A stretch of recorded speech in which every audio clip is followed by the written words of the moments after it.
Hey guys, Dr. Josh Axe here along with Jordan Rubin. Welcome to Ancient Nutrition Today. Today we're going to be talking about one of my favorite topics along with Jordan's, and it's essential oils and using them as medicine. Now, every week on this program we teach you how to use food as medicine, but we believe that essential oils are some of the most powerful forms of plant-based medicine that you can use to take your health and your loved one's health to the next level. And Jordan, we're going to talk today about a lot of conditions that people are struggling with, and we want to teach people how to use essential oils as ancient medicine. Hey, if you are passionate about this topic like we are, take a minute right now, punch that share button, click the love button, help us spread the word on how to use essential oils as therapy for the body. And Jordan, we've covered a lot of we've got a lot of topics we're going to cover here today. We're covering a lot of essential oils.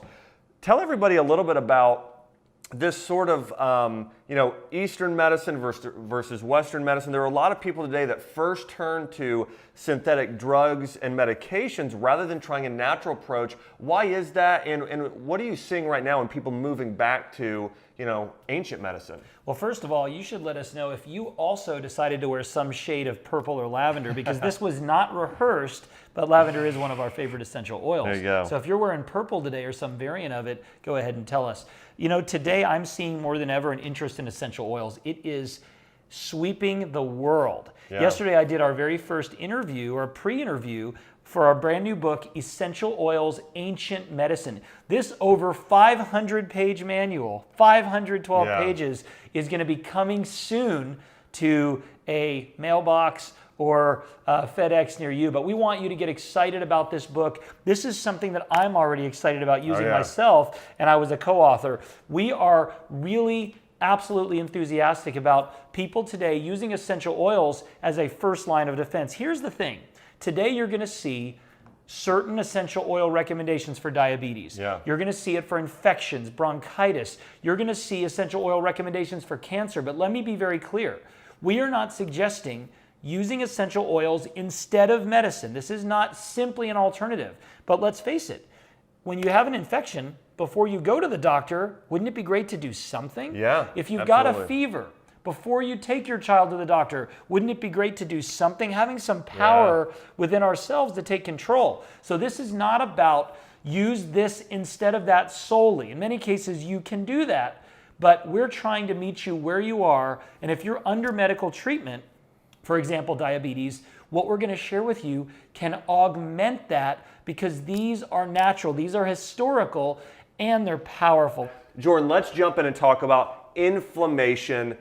Think about all the diseases today. Maybe just name a few that are caused by inflammation. Well, let's think about this. Anything that has the suffix itis is an inflammatory disease. So some of them right on here, but obviously arthritis, bursitis, gingivitis, right? Colitis. You start thinking about it, there are thousands of conditions that are inflammatory in nature, and many that have an underlying inflammatory component. There's not an accident why inflammation is first, because every condition here has an inflammatory component. If there were two things I could say about oils, so many oils are highly anti-inflammatory and antimicrobial. But two rise above the pack. So when it comes to inflammation, we're talking about the chronic inflammation that is underlying autoimmune disease, etc., pain, stiffness, and aches. Turmeric and frankincense, externally and internally, are the 1-2 punch to fight inflammation that everybody needs. And you and I have been consuming these products and sort of hoarding them. But I can tell you folks, consuming and applying and inhaling frankincense and turmeric is amazing. And we even saw some amazing benefits on turmeric and inflammation of the brain. So we don't have Parkinson's and Alzheimer's down here, but a lot of people believe that they are inflammatory in nature. And this is a powerful 1-2 punch for anyone who wants to feel better now and prevent any of the itises from coming about. Absolutely. As Jordan's saying, so many conditions today are caused by chronic inflammation, arthritis and joint pain, inflammatory bowel disease, and a whole lot more. And just a few notes here. Jordan and I were reading we've read several articles this week both, and looked at a lot of clinical research on turmeric essential oil. And it's amazing. It contains large amounts of a compound called turmerone, which has been shown to actually help your body support in producing its own stem cells, support healthy nerve tissue. It is incredible. And Jordan, I think turmeric oil is going to be one of those essential oils growing in the future. Get up there maybe in popularity with lavender potentially here. So we'll see. So here's a great 1-2 punch. And next thing here is ADD and ADHD. There are so many kids today, Jordan, getting put on medications like Ritalin and Adderall and other similar medications. And these drugs really affect the brain and can affect the body's production of certain hormones in really dangerous ways. And the great news is essential oils have some good research on the benefits to support focus. If you or someone you love is struggling with ADD and ADHD, the top two we'd recommend would be vetiver and cedarwood. Vetiver, there was a study done where they actually found that it had the highest effective rating of all essential oils at treating ADHD. Second was cedarwood. Third was lavender. Now, there were many essential oils they didn't use in the study, but Jordan, if I myself am having trouble focusing or had a child do that, again, vetiver and cedarwood would be 1 and 2. If they are hyperactive, doing chamomile and lavender can be great things to add. And if they're having trouble with memory, then rosemary oil is absolutely one of the best. So when it comes to ADD and ADHD, vetiver, cedarwood, as we're talking about, are the top two you want to be using on a regular basis. That's amazing. And we know that cedarwood has a history that dates back to the Bible. And what I love about essential oils, they are so safe for children because you can diffuse them. Yeah. So you can diffuse essential oils while the children are asleep. My children just love to hold a bottle and breathe in, so they're getting some of that through their olfactory nervous system. They can be used topically, of course, and they often, when labeled as dietary supplements, can be taken internally. What a blessing that ADD and ADHD can be conquered with the help of essential oils. And keep this in mind, if your child is on medication for ADD, ADHD, these can be used alongside that. They are complementary, and that's what I love about essential oils. Yeah, great couple of questions here. Alan asks, do ADD and ADD oils, do those also work, the ones you recommended here, for autism? I would say that autism, if we're really looking at the root of what's causing, a lot of times that starts in the gut. But I would say from a behavioral standpoint, yes, these essential oils could absolutely show a lot of benefits. And I would really highlight especially vetiver, cedarwood, again, rosemary, as I talked about, lavender and chamomile, all beneficial. And sometimes also doing things, remember, to support the gut health, probiotic foods, bone broth, these things are also really going to help in supporting the body there as well. All right, Jordan, let's talk about blood pressure here. Blood pressure, or high blood pressure, as it were, is super common today. The medications do work effectively, but they come with some side effects. And blood pressure is not really something that is always elevated or is always low. Yeah. Bottom line, you can be hypertensive, hypotensive, and sort of go back and forth. And so what I love about lavender and rosemary, not only does it have multifunctional, multi-systemic benefits, but lavender is great to de-stress you. So yes, let your pulse rate go down, help you relax, sort of just take a deep breath. And rosemary invigorates the mind and also is a powerful antioxidant. So this is a great 1-2 punch. I like mixing them together. You can certainly apply them topically. I've said many times I use lavender and rosemary. I pour it on my head every day. What I've been doing recently is in my shower, I have shampoos and all different samples I've been getting over the years, and I'll add extra essential oils to it. So now I'm doing lavender and rosemary in shampoo and conditioner, and just making sure each time when I open to inhale, and I'm pouring drops in the shower so that they can vaporize. So these are really awesome. Yeah, Jordan, I mean, rosemary is one of those essential oils that I feel like is an unsung hero. A lot of times when people hear rosemary, they think, oh, thickening my hair. We know it's used prevalently for naturally thickening your hair, so it's a great use for it, but also, as Jordan mentioned, it's a powerful antioxidant. and surprisingly a powerful anti-inflammatory. It's great for your joints, great for reducing inflammation. So again, rosemary, it's one of those everyday oils everybody should have on hand here when it comes to helping balance out blood pressure levels. Jordan, let's talk infections. You know, there are so many people getting chronic infections on a regular basis. I mean, we could go from things like urinary tract infections, we could talk about bronchial infections, we could talk about wounds that people have that get infected. But in general, there are certain essential oils that rise above the rest when it comes to treating infections, and those would be oregano and thyme, two of the most powerful. We know oregano contains a compound called carvacol, which has been shown to be, actually, I was reading a study where they were comparing different herbs and oils, and they found oregano to be the strongest in terms of some of its antifungal properties, so powerful at treating infections. And then thyme oil contains a compound, there's actually two types of thyme, but the most prevalent one, it contains thymol and carvacol, which is found in oregano, and it is a really powerful oil for antimicrobial properties, also for supporting the immune system. So again, for fighting infections, oregano and thyme are two great oils. And how you might use this, if you're gonna use it topically, make sure you mix those with a carrier oil, mix it with a lot of coconut oil, rub it on your chest as almost like sort of a rub, or if you have an infected site on your body, you might add the drops directly to that area more neat in that area. Or if you are going to take them internally, I want to just give this warning. These are really powerful in terms of their antimicrobial properties. You don't want to go overboard. Typically a maximum of 10 to 14 days or so in smaller doses taken with food, a lot of times under the care of a practitioner. But in general, again, if you're looking to fight infection, these are two of the best. Absolutely. Jordan, talk to us about diabetes. Diabetes is so common that the numbers literally grow every single year, but now we've got other conditions such as pre-diabetes or metabolic syndrome. Fluctuating blood sugar causes so many issues, certainly kidney issues, advanced aging, immune system problems, but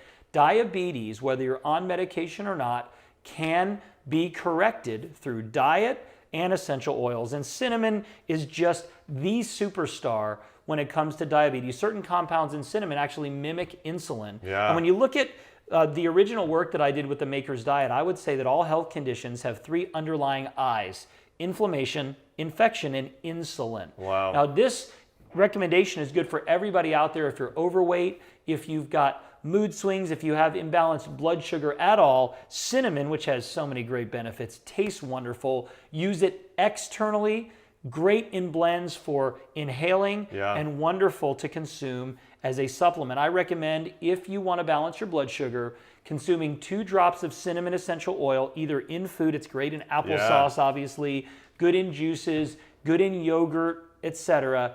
Smoothies, it's amazing. 2 drops 3 times a day. I like doing it before meals. It's really, really wonderful. And it has this amazing sweet taste, makes recipes so good. Holy basil is great for so many functions. It has an adaptogenic quality to help reduce stress and boost the body. These two together are amazing. Holy basil is more of a floral flavor, floral note. Inhale it, put it on your body, and consume it. You can also use holy basil in the amounts of 2 to 4 drops 1 to 3 times a day. So these are both extremely safe. Look for organic oils that are labeled as dietary supplements, amazing for diabetes. Jordan, one of the things that shocks me is the amount of people that have trouble sleeping at night. I mean, if you're to look at the stats on how many people either wake up tired, or it takes a long time for them to fall asleep, or they're getting low quality sleep at night, it's huge. But also more advanced forms of that we're going to call insomnia. If you really have trouble sleeping, you can't fall asleep at night, you can't stay asleep at night, we can label that insomnia. And there are 2 specific essential oils that are very effective at this. Number 1 is chamomile. Chamomile oil, also known as Roman chamomile or German chamomile, has a very calming effect on the body. In fact, another area it's calming for not only the brain is the digestive system. Many people, actually many blends that are for gas and bloating and soothing the digestive system include chamomile. So again, chamomile is great, also lavender oil, and what I love to do is do a couple drops or about 5 drops of each in a diffuser by our bed at night and actually diffuse it while Chelsea and I are trying to go to sleep. You could even do a few drops if you're doing laundry with your bed sheets, you can do a few drops of lavender and chamomile actually in your laundry detergent there. It actually helps give it that fresh, amazing scent there as well. Or do a couple drops, just rub it on your temples and your neck before bed. But chamomile and lavender, two powerful essential oils that help promote a healthy night's sleep here. Jordan, let's talk about adrenal fatigue. Adrenal fatigue is probably affecting somewhere in the neighborhood of 25% of adults, and maybe up to as many as half of the women who are in their 30s. When you look at our lifestyle today, everything is fast, super stimulating. And what that does, it increases cortisol, which decreases DHEA, which is the hallmark of adrenal fatigue.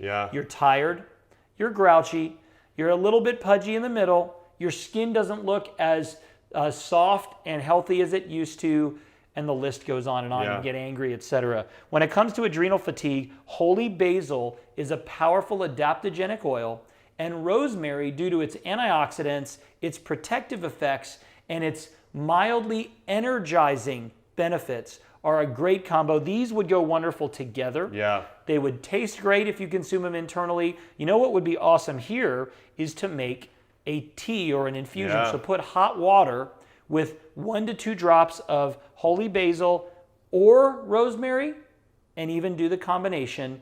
Smelling it while you're drinking it is going to do half the work. Then you drink it, add a little honey, it would be really great. Be floral, kind of yummy tasting. But when it comes to adrenal fatigue, the essential oils, rosemary and holy basil, can help, along with a diet that is rich in nutrients, bone broth, fermented foods, lower sugars and starches, and consuming adaptogenic botanicals, which we do every single day. So that's really powerful, and that can affect almost everyone out there. All right, guys, we're going to jump right in and talk about essential oils for chronic pain. And Jordan, I know when I spent a lot of time taking care of patients in my clinic, it was the #1 thing I saw people for: chronic pain, neck pain, low back pain, sciatica, headaches, joint pain and arthritis. We live in a world today where people are suffering from chronic pain and inflammation. The good news is essential oils can help. Jordan, you know, this top oil here, wintergreen, it falls in the family. There's actually a similar compound found in birch oil. And birch oil is high in something called silicic acid, which is actually the main ingredient in aspirin by the Bayer company. And so a lot of people will and it's crazy. When we look at medications today, so many of these medications originally were used as herbs. And then companies started creating and trying to cut costs and do things synthetically. So again, essential oils really are ancient medicine. These big pharmaceutical companies have come in today and actually started trying to cut corners, do things synthetically, and they're not as effective. One of the things, Jordan, I've loved about the way you've formulated your supplements for years is you've been all about whole foods, using the entire part of the plant, because these things work synergistically and oftentimes balance each other out, reducing side effects. Well, unfortunately, pharmaceutical companies don't do that. It's time to start harnessing and start making your own at-home apothecary here as well. So wintergreen oil, birch oil, they contain those compounds that actually are natural pain relieving. Now, I don't recommend taking wintergreen internally or birch, but again, using it topically for pain in an area is great. And then black pepper oil. Think about making your own at-home icy hot. We've got a very cooling oil in wintergreen. We've got a hot and spicy oil in black pepper. And if you don't have wintergreen at home, you can actually use peppermint oil instead. Menthol has a very similar cooling reaction and analgesic action in the body. So wintergreen, black pepper. If you don't have black pepper, ginger and cinnamon and clove are very warming as well. So think about the cooling and heating oil, blending those with some coconut oil, rub it on your skin. It's a great natural topical pain reliever. Absolutely. Depression affects a huge amount of people, and it's really a silent killer. I mean, all of us, and you as well, know individuals who have chronic depression, if not people who have taken their lives. And we don't talk about this a lot because it's a very challenging subject, but I've had family members, more than one, I think 3, that have had chronic depression, which culminated in death. Now, let's not talk about that being super widespread, but there's a lot of people on medication They're on anti-anxiety, anti-depression medications, and they're challenging for the entire body. Whether you're on those medications or not, or whether you're someone who just has what you would call episodic depression, which means people say, how's it going today? I'm depressed. Now, you may not be clinically depressed, but you're feeling the blues. There are 2 great essential oils to help you. I'm going to start with orange. I live in Florida, or at least have for years, and just being in an orange grove, smelling orange blossoms, smelling citrus is truly amazing. You are uplifted. Orange oil is very underrated for how amazing it is. Now, it's not produced the same way through steam distillation. It's the pressed rind of orange, and it has a powerful effect on the mood. Ylang ylang is an amazing oil that is probably the #1 oil indicated for depression. Now, we could certainly talk about lavender and chamomile because when you sleep better, you're in a better mood. Holy basil's great, but when it comes to depression, ylang ylang and orange are great in combination or individually. And what's amazing about orange is it can be used not only topically, not only through inhalation, but it can be used in foods and in beverages. Citrus oils are amazing. If you want a refreshing drink, warm or hot, you can make even a slushy. We talked about this before. Take water, some honey, ice, and drops of orange oil, and you've got a delicious slushy. You can make popsicles out of it, and you're getting powerful effects. So depression can be improved through the use and application of essential oils. Great advice, Jordan. Couldn't agree more. We got a question here from Billy Weatherall. Actually a comment, great advice for somebody. I think somebody was wondering about female hormones are having menstrual cramps. What are the best essential oils for that? You know, Jordan and I both are big fans of sage or clary sage when it comes to balancing out hormones. So I would say if you're looking to balance hormones, you're a female, menstrual cramps, clary sage at the very top of the list, along with lavender is another fantastic one to use there as well. Great advice, guys. We're gonna jump in here to the next one here. I'm gonna talk about leaky gut. So as we know, so many conditions are not rooted in where they might seem. Our symptoms don't necessarily tell us where something's caused from. When we're looking at conditions today, even things such as autoimmune disease, many of these things begin in the gut. But in general, I want to talk about the best essential oils that help leaky gut. And these same essential oils are great for gas, bloating, for indigestion, any of those types of issues. And one of my favorites, Jordan, here is ginger. We know ginger was used extensively and is still today in Eastern and Chinese medicine. And ginger has warming properties. In fact, they believe it's very good for the spleen, very good for what's called your middle burner in Chinese medicine and your pancreas. And so if you really want to support digestion of your foods, ginger is absolutely one of the best. It's also highly anti-inflammatory, containing gingerols and zingerbean and other beneficial compounds. And then peppermint oil. Peppermint has a cooling effect and actually really supports the motility of your gastric system there. So again, ginger, peppermint, 2 of my favorites. There are some other great ones. I think chamomile is great for calming the stomach. Cardamom and cumin both have tremendous benefits as well. I was going to mention fennel too, actually has been shown to reduce gas specifically. So again, there's a lot of benefits for digestion, but ginger and peppermint oil together. Jordan, I just like doing a single drop of each in water, drinking it as a warm tea with a little bit of lemon juice as well. Fabulous. Is a great thing to do. You know what else you can do is take a spoonful of honey, Manuka honey or raw honey, and put a drop of each and just, it's almost like a lozenge. And that's great also for a sore throat, but it does make its way down to the gut. Very soothing and truly amazing. Acne, this is a problem that people have. And I know for me, when I was a teenager, I struggled with a little bit of acne, and even that affected my life. And we see one of the top selling infomercials of all time is an acne-based infomercial. Celebrities dealt with it. It is pretty devastating to folks, and a lot of adults still deal with blemishes and acne. When it comes to acne, you want to get at one of the root causes, which is infection, and there are no 2 better oils than tea tree and manuka for acne. Now, tea tree and manuka are both very strong, as is oregano, so they need to be mixed, and I recommend mixing them with aloe vera.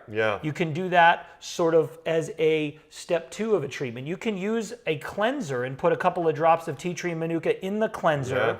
Make sure to close your eyes when you wash your face. Probably one of my favorite ways to use tea tree and manuka, I'm gonna give you 2, is mixing it in a clay poultice. So your 3rd step at night, to reduce the oily discharge, the sebum of the skin, particularly acne-prone skin, which is usually oily.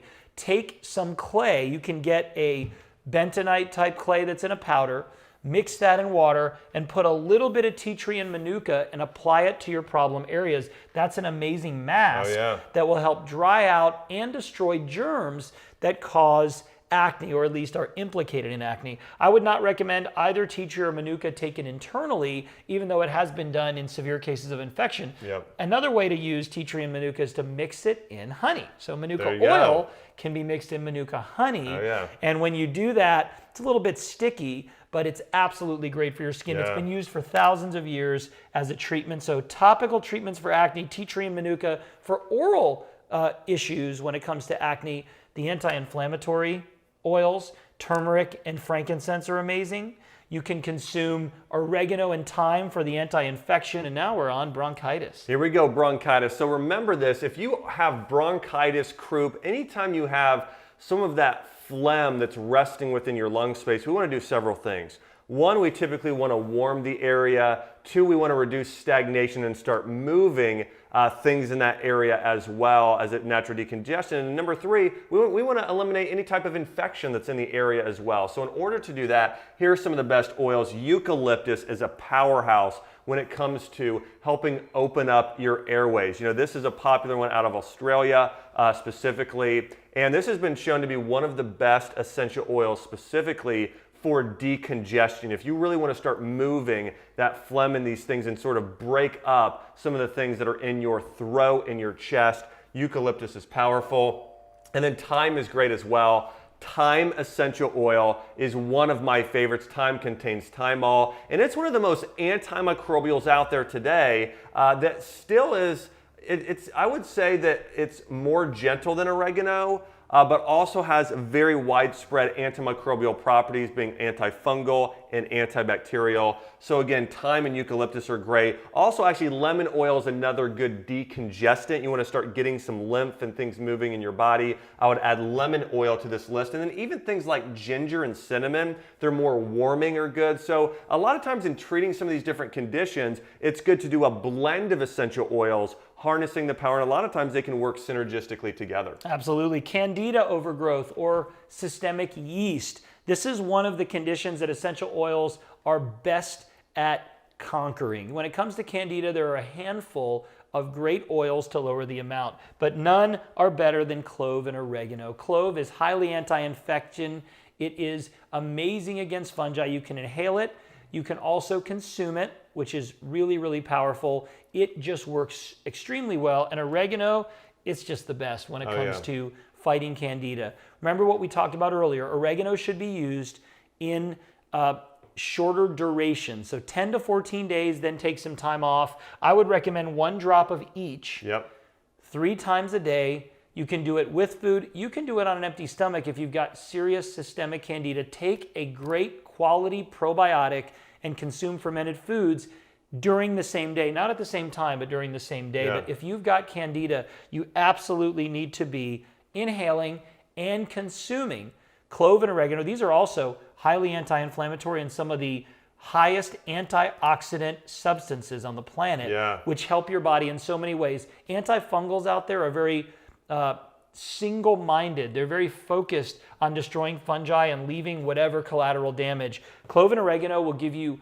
multiple synergistic side benefits, which I love. Yeah, and one of the things that Jordan said that I just want to resonate and speak again, if you're on a protocol using these oils, make sure you're doing lots of probiotics and following a diet that's easy to digest, getting lots of bone broth, and I'd recommend advanced dosage of probiotics, probably upwards of 100 billion every day, maybe even 100 billion twice to 3 times daily, but getting a lot of those probiotics is key. And the last one here we're going to talk about is cancer, and we want to be clear about this. I'm going to touch on 2, I'm going to have Jordan talk about 2, but as we're talking about cancer, Jordan, we're not talking about treatment necessarily of cancer directly or doing this instead of what your physician suggests. But just remember this, one of the things that I always ask people, or I remember I had a patient ask me this one time, they said, well, Dr. Axe, and they chose to do conventional practice, and they said, would it still benefit me to eat a better diet? The answer is, of course. If you're battling any health condition, whether you're going the medical approach or not, you want to get your body as healthy as possible. So yes, eat more healthy foods,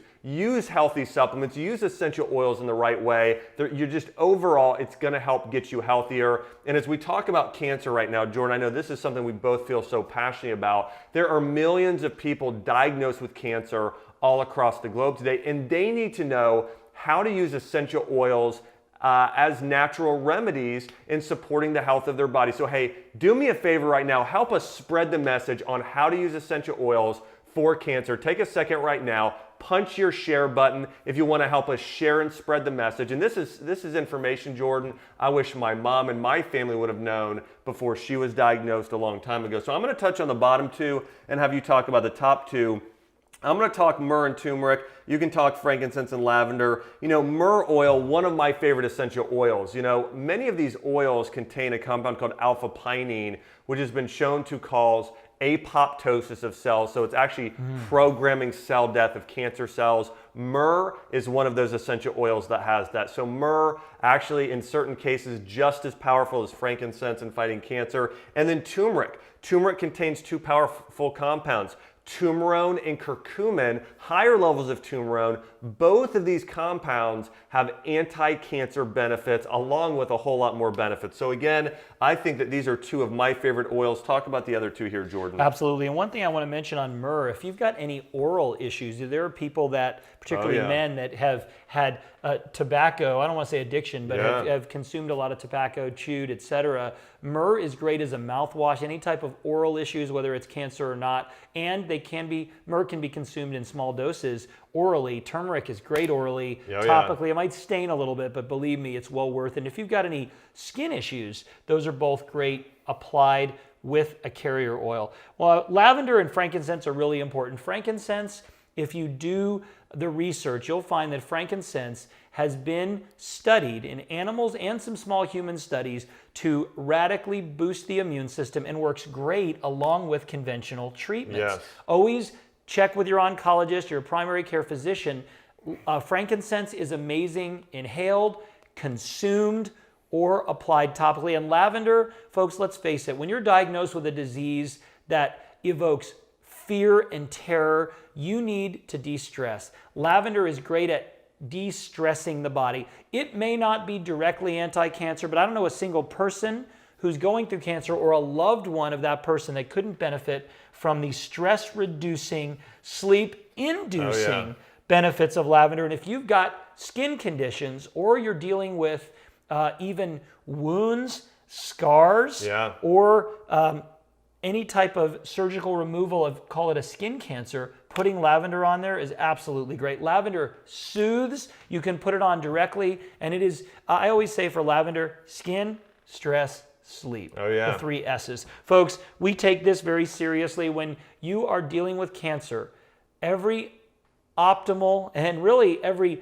optional treatment that you believe in, do everything.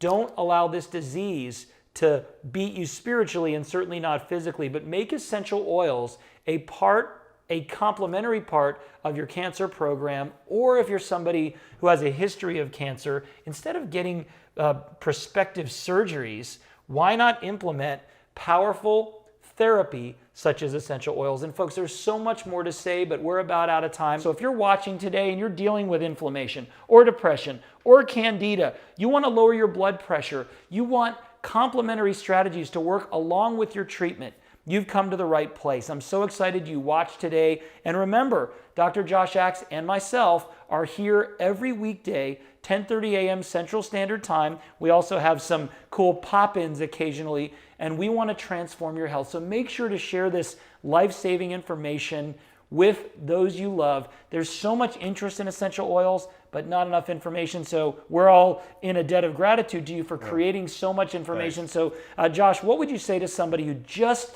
tuned in, is looking at this long list of conditions? Why do they need essential oils, and what should they do about it? Well, you know, as we've talked about, essential oils are ancient medicine. These are things that we know is referenced more than 300 times in the Bible. It's used in Greek medicine, Chinese medicine, Ayurvedic medicine, and we should all be harnessing these powers, Jordan. This is stuff I wish that I would have known when I was a kid. I wish my mom would have known growing up, and these are things that I use in my house every day now. The deodorant I wear is made of essential oils, the shampoo I use, the cleaning products we use in our house, whenever we're looking to support our digestive system, or whatever it is, when we get a burn or a cut, we use essential oils as our ancient medicine in the Dr. Axe household. And also, we're gonna be doing pop-ins. Thanksgiving is coming up. Make sure you subscribe here. And we'll be back tomorrow at 10:30 a.m. Central Time with some more advanced trainings on how to use food as medicine. This has been Jordan Rubin, myself, Dr. Josh Axe. Have a great week. We'll see you tomorrow.